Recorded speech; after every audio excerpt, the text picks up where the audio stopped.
so taking a seat that I'm staring at.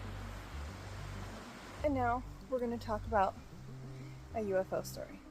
Okay guys, if I get eaten by a bear, you guys can use that video footage for scientific purposes. Okay, so we're going to sit out here. This gives more of an ambience. Okay, so this happened about 13 years ago during a trip from Ohio to Connecticut with my wife and kids. It was around 1:30 in the morning, just after a rainstorm. Remember that.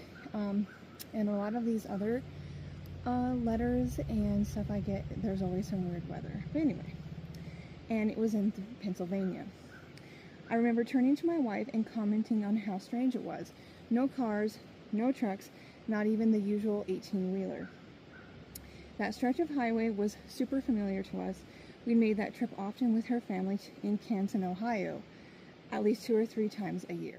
If you've ever driven through Pennsylvania, you'll know the valleys are massive and deep. No, I have never driven through Pennsylvania, but some of my family is actually from there when they came to the New World. We were winding through one of them and came around a bend, and there it was. Look at that. This view. I'm giving you guys a view. Anyway, a 2-tiered UFO was sitting dead center on the highway.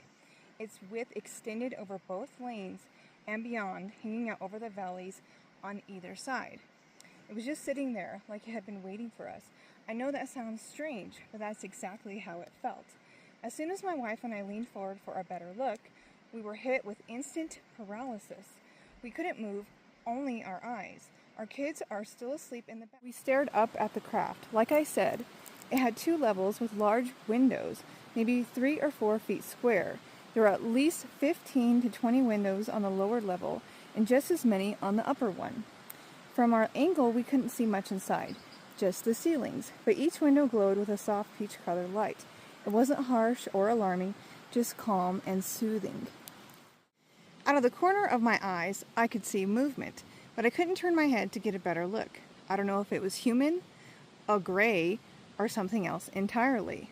The craft itself was unlike anything I've ever seen. It had structures, maybe antennae, jutting out from various points. A ramp extended downward, like it was open or preparing for something. I couldn't begin to make sense of it, but it was beautiful and terrifying all at once. I want you to know I'm not some random person making things up. I'm a veteran, a retired helicopter mechanic, and a custom carpenter. I've got a family, a life, and I have no reason to reach out to a young woman like yourself and fabricate a story like this. But the truth is, I've seen UFOs all my life, every 3 to 5 years, like clockwork. And this one was the most unforgettable of them all.